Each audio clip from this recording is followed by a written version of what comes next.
Bismillahirrahmanirrahim. Assalamualaikum warahmatullahi wabarakatuh. Salam sejahtera bagi kita semua. Om Swastiastu, Namo Buddhaya, salam kebajikan.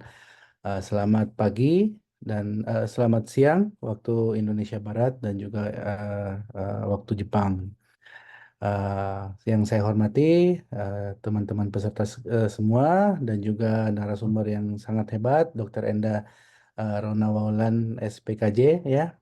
Ini Kak baru pertama kali, baru seminggu ini kita kontak-kontakan ya sama Dokter Enda dan akhirnya terjadi em, webinar kali ini.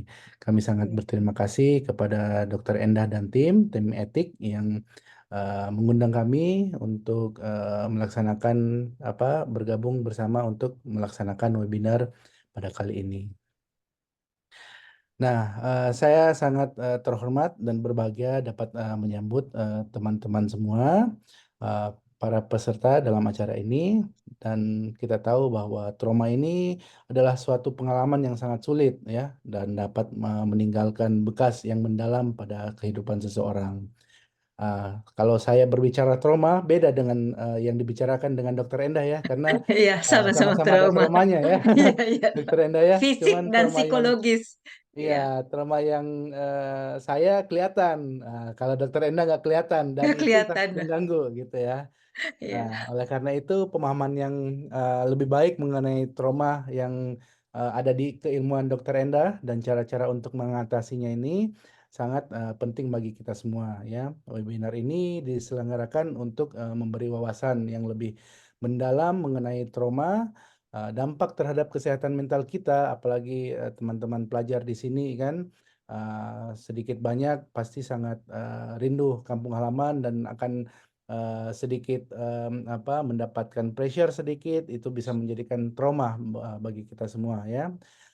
Dan kami berharap melalui acara ini kita dapat mengetahui mendapat pengetahuan yang bermanfaat dan bisa diterapkan dalam kehidupan sehari-hari baik untuk kita diri kita sendiri, teman-teman sekitar kita, teman-teman pelajar walaupun ataupun warga negara Indonesia yang ada di Jepang khususnya keluarga ataupun komunitas-komunitas kecil yang ada di sekitar kita. Nah, pada kesempatan kali ini kita sangat beruntung. Terima kasih sekali lagi untuk Dr. Endah dan tim etik. Uh, dan ya mungkin itu saja ya, jangan berlama-lama nanti menyebabkan trauma kepada teman-teman semua. Akhir kata, iya. kami mengucapkan terima kasih kepada semua pihak yang telah membantu menyelenggarakan webinar ini, serta pada peserta yang telah hadir pada Zoominar kali ini. Kami berharap ke depannya bisa tetap didukung oleh etik maupun dokter Enda sendiri untuk mendukung kesehatan mental teman-teman. Selamat mengikuti webinar dan semoga kita semua dapat mengambil hikmah dan pelajaran dan bisa diterapkan kepada kehidupan kita sehari-hari maupun teman-teman sekitar kita. Wassalamualaikum warahmatullahi akhir kata wassalamualaikum warahmatullahi wabarakatuh. Waalaikumsalam warahmatullahi wabarakatuh. Waalaikumsalam warahmatullahi wabarakatuh. Baik, terima kasih atas sambutannya Bapak Fadlian Safarid. Mungkin selanjutnya, mari kita dengarkan sambutan dari Dr. Endah Ronawulan SPKJ selaku founder dari Ethic Foundation. Kepada Dr. Endah, waktu di tempat kami persilakan. Iya. Selamat siang. Assalamualaikum warahmatullahi wabarakatuh. Pertama-tama saya sangat berterima kasih dengan Dokter Fadliansah. Memang beliau sibuk banget ya. Wacananya sih kita mau hybrid. Cuman beliau ada sedang di Fukuoka ya, Dok. Kemarin saya di Tokyo. Jadi dan kita juga sudah menentukan hari-hari Minggu ya. Memang karena waktu kita cukup sulit ya. Ya mungkin kedepannya akan kerjasama lagi. Memang begini Dok, kita etik berusaha memberikan edukasi tentang mental illness dan sebisa kita ya, entah per minggu, per bulan. Kita sangat senang dan bahagia kalau memberikan edukasi dan teman-teman atau sobat etik ini bisa mendapatkan ilmu yang kita berikan. Dan juga ada beberapa sobat etik kita sudah melakukan dulu yang kemarin hybrid di Maroko, di Austria itu cukup masih banyak yang attachment dengan kita ya tanya jawab. Nah, kedepannya mungkin juga kami harapkan dengan PPI di Jepang atau teman-teman kita yang sedang bekerja atau sekolah di Jepang bisa mendapatkan ilmu yang kita berikan dan semoga bermanfaat. Nah, memang karena waktu dan tempatnya terbatas ya karena cukup jauh. Tapi saya sangat terima kasih dokter yang sedang mengambil doktoral. Waduh, kapan juga saya begini bisa. Mau dok sesekali nanti. Aduh, ada rencana tapi susah kayak sibuk banget sama-sama sibuk. Dokter bisa menyempatkan waktu dan saya sangat berterima kasih. Semoga kedepannya kita bisa bekerja sama. Mungkin saya ucapkan juga sangat terima kasih pada Sobat Etik yang berpartisipasi setiap saat dalam acara Zoom atau webinar dan pihak-pihak yang terkait yang membantu kelancaran Zoom ini termasuk pihak Lumbek, Nala, Ilham, dan lain-lain yang tidak bisa sebutkan, Tuti juga yang membantu. Banyak yang membantu kita untuk memberikan eh, edukasi tentang mental illness. Semoga bermanfaat. Mungkin tidak panjang lebar, takut ada yang trauma lagi kata Dokter Wali. Ya, terima kasih Ilham. Baik, terima kasih dokter atas sambutannya. Oke, mungkin kita akan masuk ke agenda selanjutnya, yaitu agenda utama kita pada webinar hari ini. Uh, Yaitu mari kita simak pemaparan materi yang akan disampaikan oleh Dr. Endah Ronowono SPKJ. Untuk para peserta yang ingin bertanya ketika Dr. Endah sedang memaparkan materinya, bisa langsung menuliskan pertanyaan di kolom chat atau langsung menonaktifkan mikrofonnya misalkan. Atau mungkin jika kalian ingin bertanya melalui anonim atau menjadi anonim, kalian bisa mengirimkan pertanyaan melalui direct message kepada saya. Baik. Uh, Selanjutnya kepada Dr. Endah, waktu sudah tepat kami persilakan. Oke, kita mulai ya. Selamat siang pada sahabat etik. Kali ini kita membahas tentang trauma. Ini juga permintaan dari Sobat Etik ya, melalui DM di IG, membahas tentang trauma. Oke, apakah trauma bisa dihilangkan? Seperti kita ketahui, trauma itu berasal dari kata Yunani yang berarti luka. Benar nih. Seperti Dokter Fadliansa, trauma juga luka. Luka fisik saya di psikologisnya. Jadi luka, apa yang kita ketahui tentang luka fisik dan bagaimana cara penyembuhannya? Dengan menghargai metamorfora, jadi perubahan. Misalkan kalau kita kesobek silet aja, bengkak, terus warnanya jadi hijau kebiruan, kalau udah mau membaik kuning, ngempes dan hilang. Nah, proses ini tidak jauh berbeda prosesnya dengan trauma di psikologis. Kalau Anda memahami tentang trauma fisik, tidak jauh berbeda dengan psikologis. Mari kita coba perlahan. Jadi, apa sih trauma psikologis itu? Trauma merupakan respon emosional yang berlangsung lama setelah terjadinya suatu peristiwa yang menyebabkan tekanan mental, fisik yang signifikan.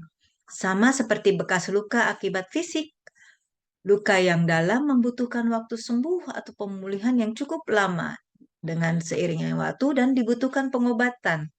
Perlu diketahui, mengabaikan luka atau trauma bukanlah tindakan atau respon yang tepat akan memperburuk luka atau trauma itu sendiri. Ada beberapa istilah dari Merriam Dictionary. Trauma, keadaan psikis atau perilaku yang tidak teratur akibat tekanan mental atau emosional yang parah atau cedera fisik. Ini merupakan sebuah gangguan emosional.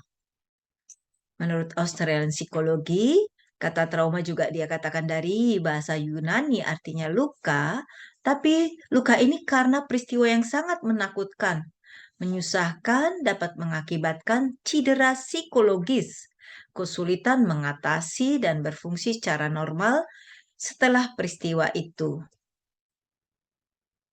Luka ini atau trauma ini karena beberapa kejadian. Jadi kejadian yang berpotensi menimbulkan trauma adalah abuse. Abuse kejadian pada masa kanak, abuse fisik, seksual, emosional. Menyaksikan kejadian yang traumatis juga bisa mengakibatkan trauma. abuse penindasan, penguntitan, cyber, ya karena medsos ya, karena kehilangan orang yang dicintai atau orang yang terdekat mengakibatkan dia trauma, mengabaikan atau neglect. Jadi pengasuhan yang tidak tepat dari orang tua atau pengasuhnya itu mengakibatkan trauma. Kehilangan juga akibat perang, bencana, atau juga trauma atau kehilangan karena kecelakaan. Trauma juga karena disebabkan stresor, dia mengidap penyakit yang cukup parah, misalkan kanker stadium berapa.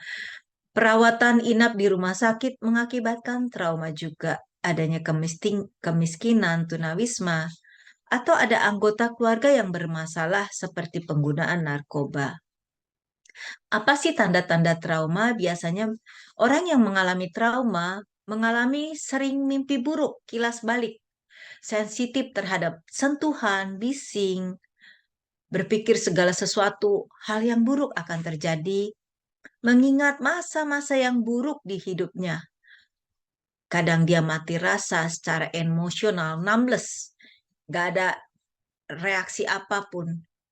Dia menjadi mudah marah, kurang konsentrasi, waspada berlebihan, cemas, marah, malu, atau kesedihan.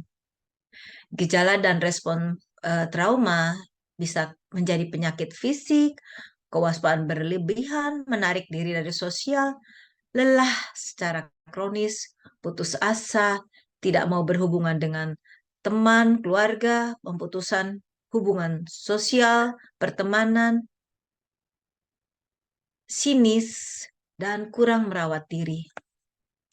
Kalau kita lihat tipe trauma itu ada berapa macam. Ada yang akut, kronik, dan kompleks. Yang akut itu kita sebut stres akut atau akut trauma. Dia isolated, kejadian yang terisolasi, peristiwa tersendiri, misalkan jadi korban kejahatan, orang ngerampok, selamat dari bencana atau kecelakaan berat. Dia selamat, tapi dia sebagai witness, dia menyaksikan atau sebagai victim ya. Tapi kalau sudah terus lebih, trauma itu terus berulang, dia rasakan tidak nyaman, terus-menerus lebih dari 1 bulan, jadi kronik trauma. Hidup di situasi yang sedang berlangsung, ya saat ini, tapi dia seperti merasakan trauma di masa lalu. Ini biasanya berlangsung kekerasan rumah tangga, pola asuh yang buruk dari orang tua, atau kondisi perang. Kalau kronik ini tidak diobati menjadi kompleks trauma. Biasanya ini penganiayaan masa kanak oleh pola asuh atau orang tua, berbagai peristiwa yang terjadi di masa kanak sampai saat dia dewasa. Prevalensinya gimana waktu dari masa kanak sampai dewasa? Dilaporkan pada orang dewasa waktu dia masa kanak, dia trauma sampai saat ini karena kekerasan fisik 28%, pelecehan seksual 21%, 15% adalah pengabaian atau neglecting dari pola asuh, 10% penelantaran fisik, 13% karena adanya kekerasan di rumah tangga, 27% penyalahgunaan zat. Sekitar 80% dari anak-anak yang berusia 21 tahun dulunya yang mengalami pelecehan seks di masa kanak meningkat gangguan depresi, kecemasan 2-5 kali dari biasanya. Kita lihat juga begitu percobaan bunuh diri, peningkatannya terus dilakukan pada kasus-kasus pelecehan seksual atau neglect. Nah, sebagian dari penyintas atau pasien-pasien yang mengalami trauma itu mengalami gangguan yang kita sebut stres pasca trauma atau post traumatic stress disorder atau kita sebut PTSD. Apa itu PTSD? PTSD atau gangguan stres pasca trauma adalah kecemasan yang disebabkan oleh peristiwa yang sangat membuat stres atau menakutkan atau menyedihkan, ditandai dengan peningkatan stres, kecemasan yang diikuti dengan paparan kejadian yang traumatis. Di sini harus ada syaratnya. Seseorang yang mengalami gangguan ini menyaksikan atau mengalami peristiwa yang menakutkan. Contohnya adalah contoh kecelakaan, kejahatan, atau perang, penculikan, bencana alam, dan ini mempengaruhi fisik dan mentalnya. Dan ini muncul dalam mimpi-mimpi yang kita sebut kilas balik atau flashback. PTSD itu berapa persen sih prevalensinya untuk lifetime-nya? 6,8% di US. Dalam setahunnya ada 3,5% dari perempuan ini 4 kali lipat dari pria. Jadi yang PTSD itu banyak di perempuan, ya. Nah, kita lihat kalau insidennya diperkirakan 9 sampai 15% dan PTSD sekitar 8% dari populasi dan tambahan 5 sampai 10% biasanya ada komorbid. Kembali lagi, PTSD itu perempuan lebih banyak, misalkan perempuan itu 10%, laki-laki hanya 4%. PTSD paling sering dijumpai pada dewasa muda karena terpapar oleh situasi yang eh, pencetus. Dia sudah bisa berpikir dan dia merasa ini membuat dia traumatis. Jadi di dewasa muda lebih banyak mengalami PTSD. Gejalanya muncul minimal 1 bulan.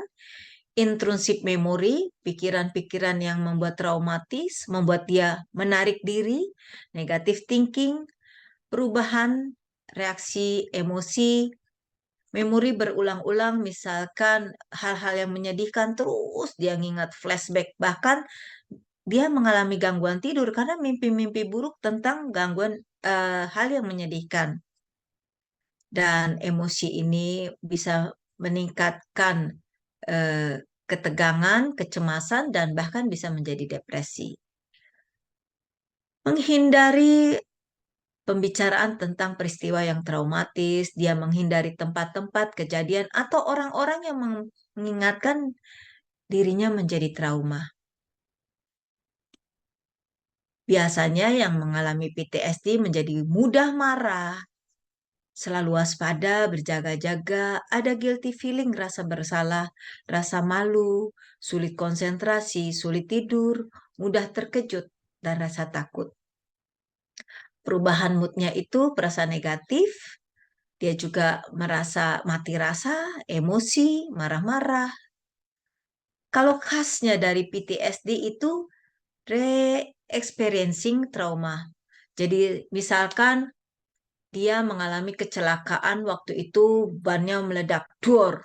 Ketika ada suara ledakan dia langsung kaget, berjaga-jaga. Nah, biasanya dia menghindari tempat-tempat yang membuat dia traumatis, ya. Terus juga berjaga-jaga tuh, wah, ini suara ledakan ada apa ya? Dia berwaspada.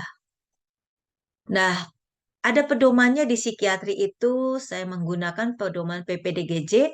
Kalau di luar negeri syaratnya di atas 1 bulan sudah menjadi PTSD, di Indonesia melebihi waktu 6 bulan, syaratnya harus ada flashback, gangguan otonom, kaku, otot-otot tegang, afek atau tingkah lakunya yang hipervigilan, berjaga-jaga, berlebihan, dan dia juga adanya gejala-gejala pikiran berulang tentang traumatis, mimpi buruk, dissociate, dia menghindari suatu kondisi yang sama seperti itu, orang, tempat, dia menghindari, menjauh, dissociate.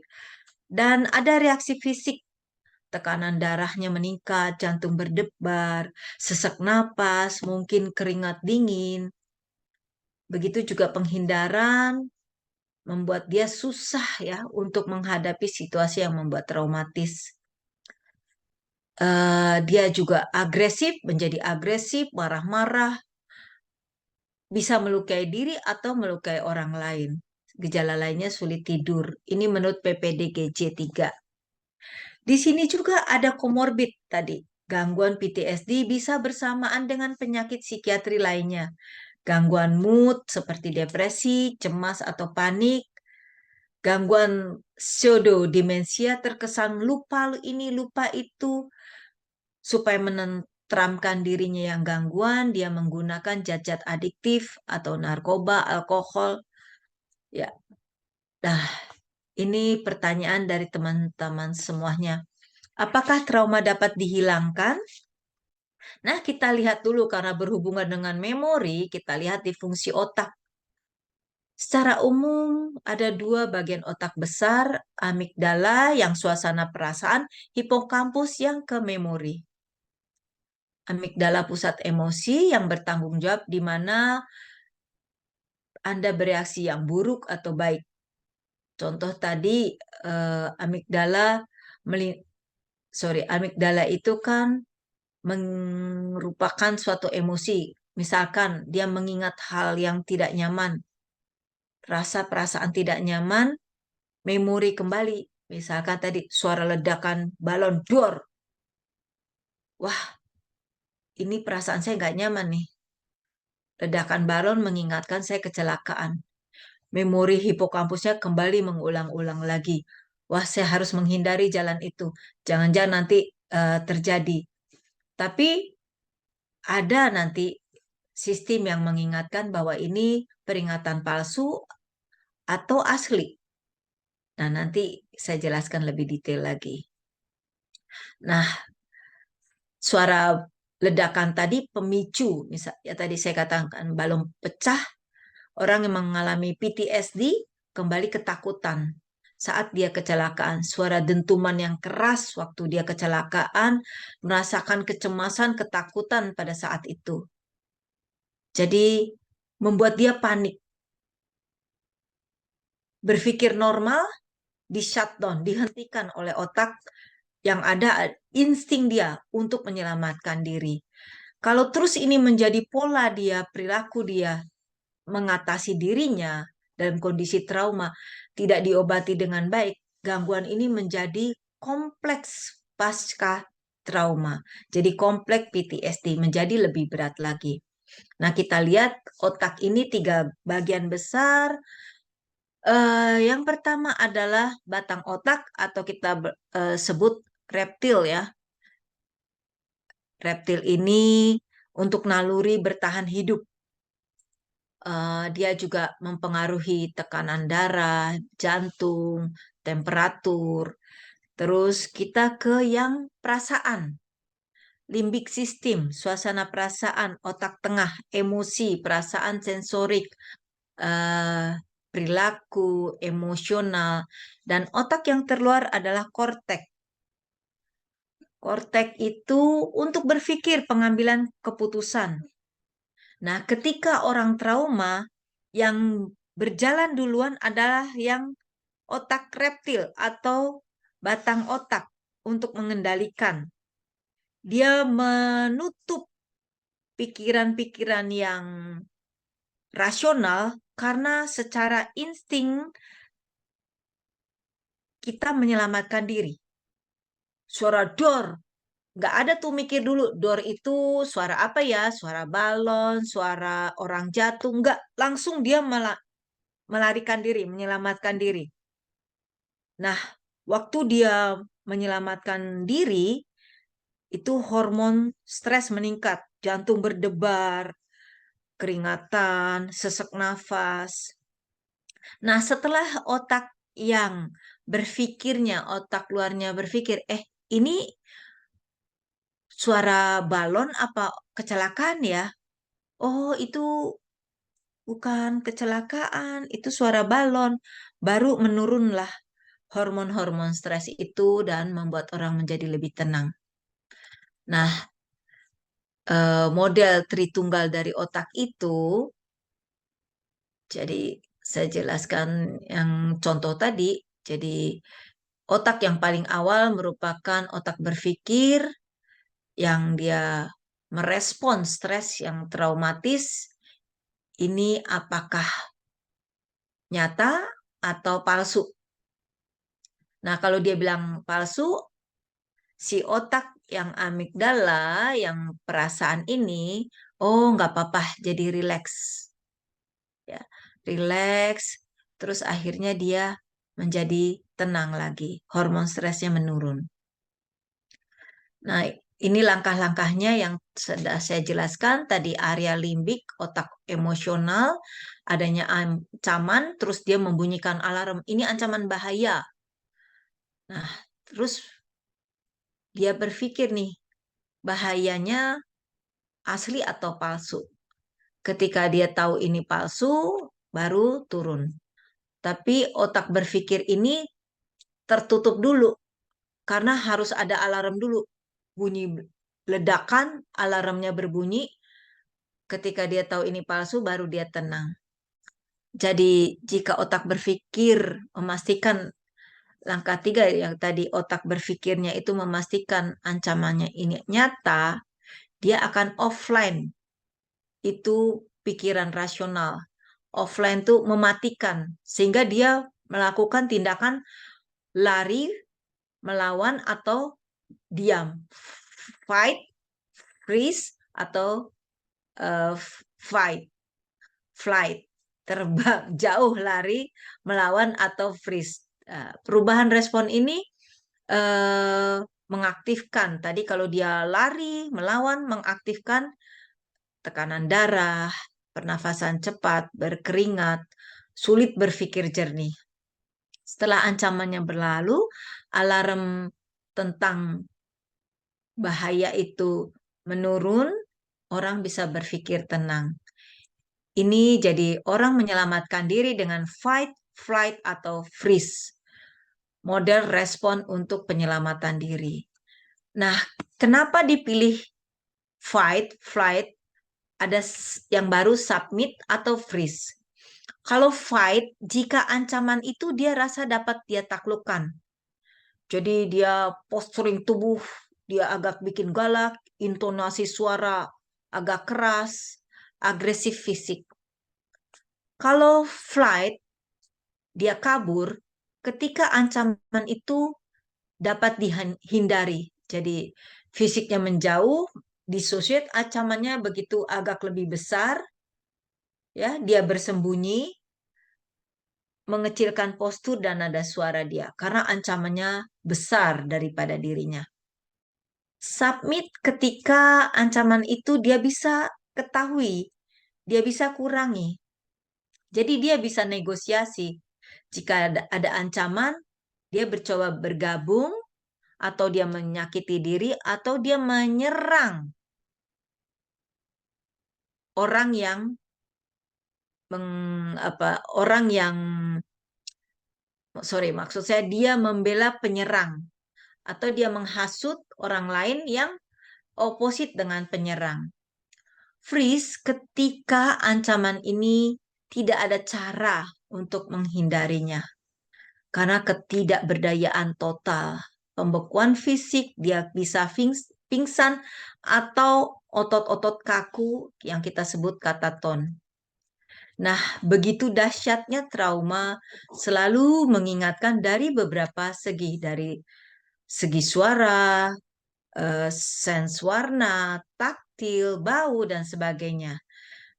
Ini salah satu contoh ketika orang digigit ular.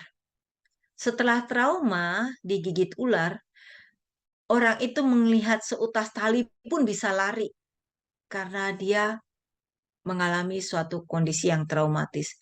Jadi mengingat lagi, memori lagi, remember, memori terus-menerus. Nah, di sini dikatakan efek trauma itu bertahan lama. Jadi kayak duduk di satu ruangan yang seperti ini, bertahan lama. Apa yang bertahan? Ketakutan, marah, rasa bersalah, gangguan tidur, rasa malu, dissociate. Nah, ini kita bagi-bagi lagi. Efek yang bertahan lama, dia mau berusaha berempati dengan orang lain, tapi ada trauma dengan orang itu sehingga dia coba dissociate. Kesulitan untuk mengidentifikasi perasaan, isolasi, kesulitan untuk mengkomunikasikan atau bersosialisasi entah dengan teman, saudara, keluarga, ada batasan fisik karena enggan terhadap sentuhan. Ini biasanya yang trauma fisik. Nah, terhadap fisiknya sendiri bisa bertahan sering pusing, sering sakit punggung, sakit perut, sering lelah, mual, nyeri dada, tekanan darah tinggi, dan penurunan atau peningkatan berat badan. Untuk moodnya juga berpengaruh, mudah cemas, marah, bingung, mudah tersinggung, sedih, rasa bersalah, ketakutan, putus asa, dan mati rasa sering terjadi.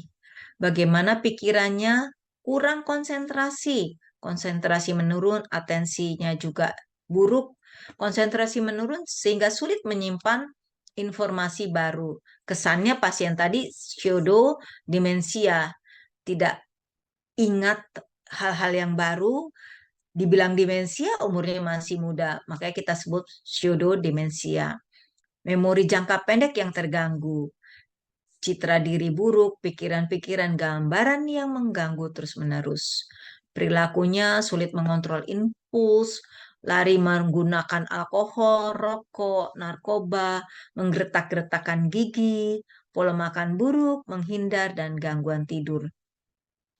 Nah, dampak trauma ini bisa dikaitkan beberapa pemicu eksternal dan internal. Yang eksternal itu bau, suara, penglihatan, sentuhan, dan rasa. Untuk yang internal, emosi dan pikiran.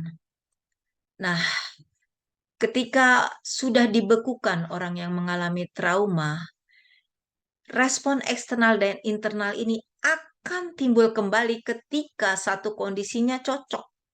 Ibarat kapsul, kapsulnya sudah mulai bocor karena kondisinya sama. Nah, disinilah kembali timbul trauma. Bagaimana prognosisnya yang orang PTSD? 30% recover, 40% berlanjut menjadi mild symptom, 20% menjadi berat, 10% menjadi kompleks PTSD. Prognosis ini yang diprediksi lebih baik jika kurang dari 6 bulan atau kurang dari 1 bulan. Nah, kalau dia menjadi berat, kita sebut kompleks PTSD. Di sini perbedaan PTSD dan kompleks PTSD.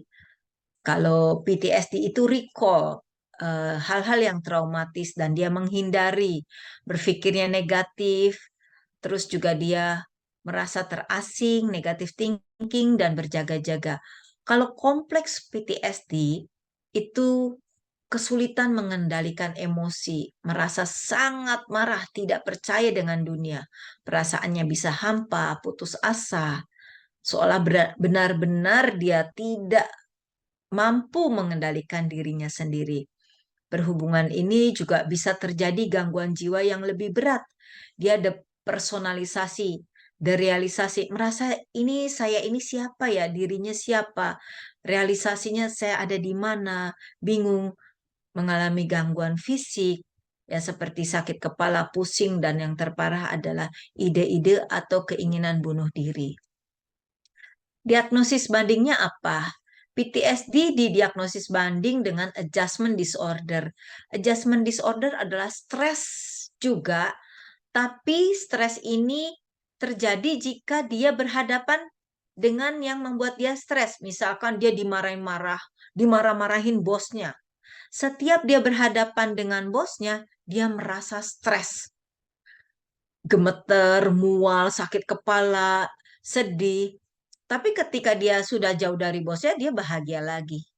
Acute stress disorder adalah stres sama seperti PTSD, gejalanya reconciliation, sulit tidur, dan sebagainya. Cuman waktunya hanya 2 minggu. Major depressive disorder yaitu dia mengalami tidak ada minat, tidak mau bergaul, tapi lebih ke depresi. Moodnya turun, sedih, nangis terus. Anxietas disorder, berjaga-jaga, cemas, tapi tidak ada reconciliation seperti PTSD. Nah, penata laksanaannya apa? Farmakologi dan non-farmakologi. Nah, kalau obat-obatan biasanya kita berikan yang tersering adalah golongan SSRI seperti escitalopram atau fluoxetine, sertralin, contohnya Cipralex, Brintilek, golongan sertralin atau golongan benzodiazepin untuk menenangkan, golongan alprazolam, diazepam untuk sulit tidurnya juga kita bisa berikan antihistamin, untuk berdebarnya juga kita bisa berikan golongan propanolol. Nah, non-farmakologi menurut penelitian di sini dari beberapa penelitian mengatakan yang terbaik adalah ini areanya psikologi ya, diberikan terapi trauma fokus kognitif behavior terapi, cognitive processing terapi, eye movement desensitization and processing, prolonged exposure. Jadi di sini banyak sekali diberikan dan ini yang terbaik untuk pasien dengan PTSD. Nah, biasanya orang PTSD itu 55%-nya body language ya, gerakannya agresif, berjaga-jaga, 38%-nya intonasi suara yang tinggi, 7%-nya kata-kata yang strong word. Nah, kita menolongnya dengan menenangkan. Biasanya saya memberikan clue, jadi teknik untuk secepat mungkin menurunkan traumanya dengan cara clue. Di sini kita lihat mungkin Sobat Etik lihat di sini ada perumpamaan dari sini ini sistem otak kita, di sini limbik sistem jari ibu jari limbik sistem, terus korteknya itu jari-jari 4 lainnya, yang di sini batang otak. Nah, untuk menurunkan secara cepat PTSD, kita tekan si ibu jari secara kuat sambil mengatur nafas kita. Ini menurunkan semua ketegangan. Dalam waktu sebenarnya sih sekuat-kuatnya sampai sakit, terus dilepaskan secara perlahan. Dua-dua. Ini supporting untuk menurunkan PTSD itu. Atau ada beberapa teknik apa yang harus dilakukan, tetap tenang, bersikap suportif, pantau verbal, berikan pilihan, jangan ragu-ragu. Ini iya apa enggak? Tidak, ini palsu. Hindari, maksudnya hindari dia menguasai perebutan kekuasaan, maksudnya di sini dia menguasai emosinya, amarahnya, pengalihan, harus bicara ke orang supaya meredakan emosi, ketakutannya, mendengarkan, waspada. Apa yang tidak boleh dilakukan? Bereaksi berlebihan, mengancam, bersikap menghakimi, kata-kata yang kasar, menyerang pribadi orang, dan memberikan terlalu banyak pilihan. Nah, terapi-terapi yang tadi kita harus berikan yaitu membuat proses untuk penempatan suatu yang trauma menjadi sesuatu yang lebih baik. Gimana caranya? Biasanya kita harus perhatikan 6 tahap ini. Pertama, pasien atau penyintas PTSD diberikan perasaan yang aman, keamanan fisik maupun psikologis. Terus kita membuat bina rapot. Bina rapot di sini harus ada transparansi. Jadi kita semua katakan adalah tidak ada yang ditutup-tutupi.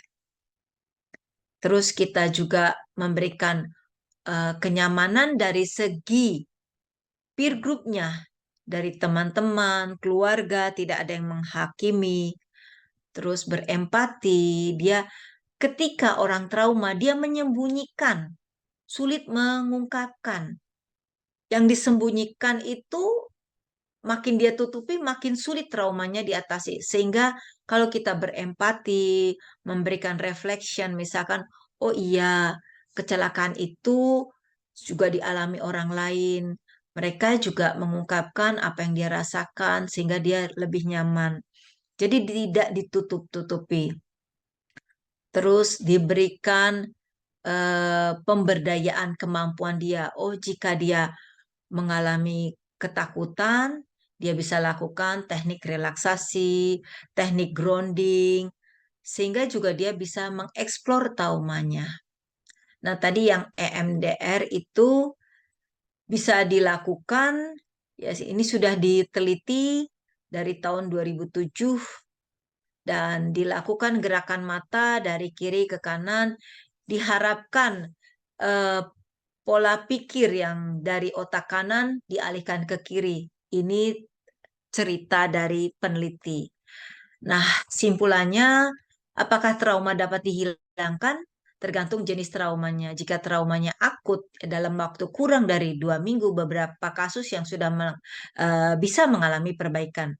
Jika melebihi dari 1 bulan, post-traumatic stress disorder, lebih sering yang kita lihat di orang dewasa dan wanita, ini tergantung dari hal-hal yang mempengaruhinya.